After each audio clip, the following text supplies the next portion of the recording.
Hello everybody. So today I'm here to present my project that I've been working on for about the past 4 months involving the 26-inch telescope upstairs. So my objective with this project, my ultimate objective is to help QOs better plan public viewing nights. So although NJAA is closing down for this year, I anticipate that when it does open back up, this will be a useful tool. So I will be doing this by determining how long until an object will become visible and when it'll no longer be visible. So I'll explain on this. So for example, say we want to look at the star Vega with the telescope. Although it may rise above the horizon at some given time, it won't actually be visible by the telescope until it has passed over the walls of the dome surrounding the telescope. So this was essentially what I did. I determined the exact point at which it did become visible. So my methodology for this project, I set the declinations in increments of 5 degrees, going in both increasingly negative and increasingly positive. So for example, I would set the declination to 0, 5, 10, etc., as well as -5, -10, etc. After I would set it in those increments of 5, I would manually adjust the hour angle until the center of the field of view of the telescope and the rim of the dome intersected with each other. And that would count as 1 point. So I can give a couple examples just to help further explain. So here, this is showing on the left side, we have the declination dial, which is showing -5 degrees south. And then on the right, we have the right ascension dial, which shows that the corresponding hour angle is about 20 hours and 15 minutes. So I would put this down in my notebook as 1 point, and then I would repeat. And just as a second example, instead of -5 this time, I set the declination to +5, manually adjusted the hour angle, and came up with about 17 hours and 45 minutes. So after going through this process manually from about 0 to 75 and 0 to -45, I wrote down all of these measurements in my notebook, and it is pretty messy, but after I transcribed all of these data points, I came up with these 2 graphs right here, which are the product of my work. So there are a lot of new terms here, so I'll just go through them each one by one to help you further explain. So firstly, I divided the 2 charts into a flipped orientation and a normal orientation. So flipped orientation, or this is normal orientation. So when I say normal orientation, I mean when the body of the telescope is below the mount.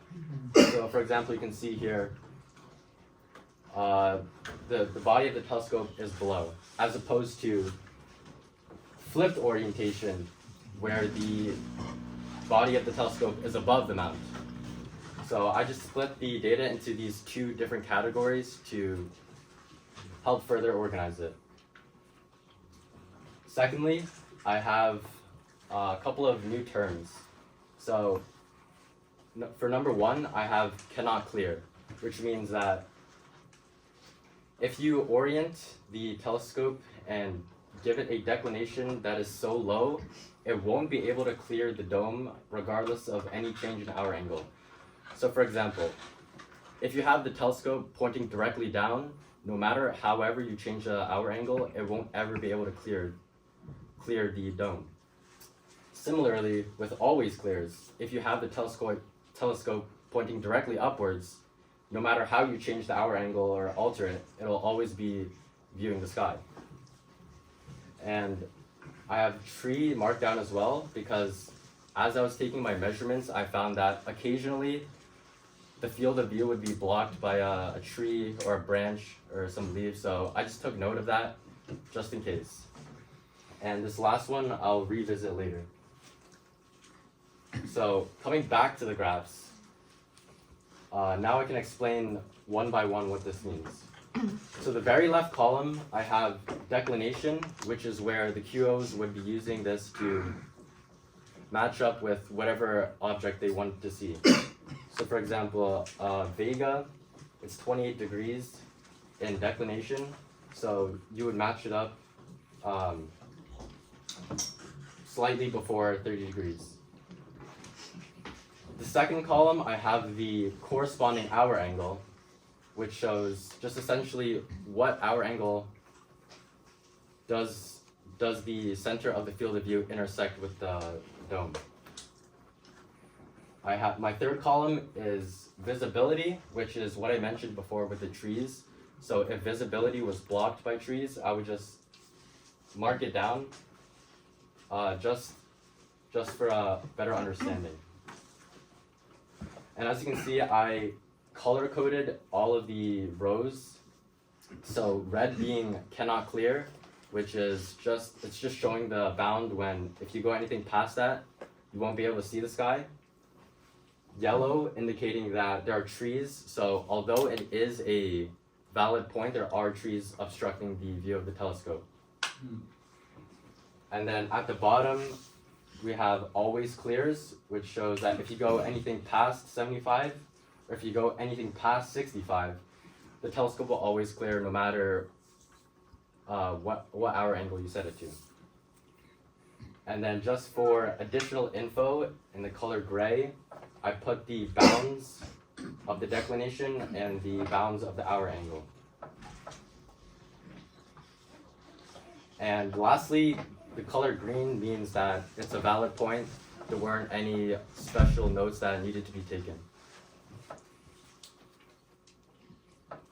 So going back to my example with the star Vega, it's at 28 degrees, which isn't exactly written down because I did everything in increments of 5. So I was thinking, is there a way where I can get an hour angle for every single declination, not just in increments of 5? So what I did was I plotted all of these points that I showed you before into Microsoft Excel. And by doing such, I was able to create a line of best fit, which basically predicts the movement and the pattern of the points that I inputted. So, I'm not sure if you can see, but it reads that there's an R squared of 0.99, and that's a statistics term, but essentially it means that the line is very good at predicting the points and that it has a 99.9% accuracy. So this was my first draft, but I realized this might be a little difficult for QOs to use. So in order to make it a little more user-friendly and easy on the eyes, I created some revised graphs where this time I removed the equations because QOs probably wouldn't need to use it, and I made the lines darker. I also made more lines so it's easy to trace with your eyes. So there are some problems with using a graph and just eyeballing where the hour angles might be. So for example, if you wanted to look at like 17 degrees or like 16 degrees, you'll be able to eyeball it roughly, but if you wanted an exact number, that might be a little difficult. So the last stage of my project was to create something that could automate this, that could do it by itself, so you wouldn't have to just blindly guess. So I created a very basic website, and I'll show it here. So it's still in development. It's nothing really special, but if you click normal orientation here, you can input any declination and it'll give you back, or it'll return what the corresponding hour angle is for that angle. So for example, just any number like 30 degrees, it'll show that the object will become visible at 18 hours, 18 minutes, 2 seconds, and there's 23 hours, etc. until that time. And then you can repeat this process with negative numbers as well. For example, negative 20 degrees becomes visible at 21 hours, and there is 2 hours until then. And the main advantage of using this over just tracing it with your, or just looking at the graph, is that you can enter any number. So for example, if there was a very odd number that you wanted, maybe like 21.83, it would still be able to return and give you an answer compared to tracing exactly 0.83 on the chart or on the paper. So that's the primary advantage of using this as opposed to the paper. But there are pros and cons to both. The paper all around is just more convenient. It's less finicky. You don't have to go online to use it. But the website, although it is a little more difficult to use, it is more accurate overall.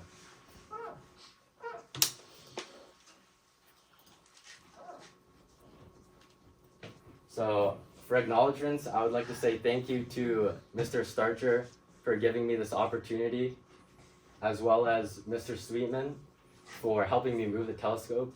So I started this project in June, and it gets very hot in the dome from personal experience. Yeah, just in the middle of the summer, in the enclosed dome, it gets pretty hot. So I appreciate his help a lot for helping me move the telescope and helping me with the all the physical work. And it definitely helps sped up the process.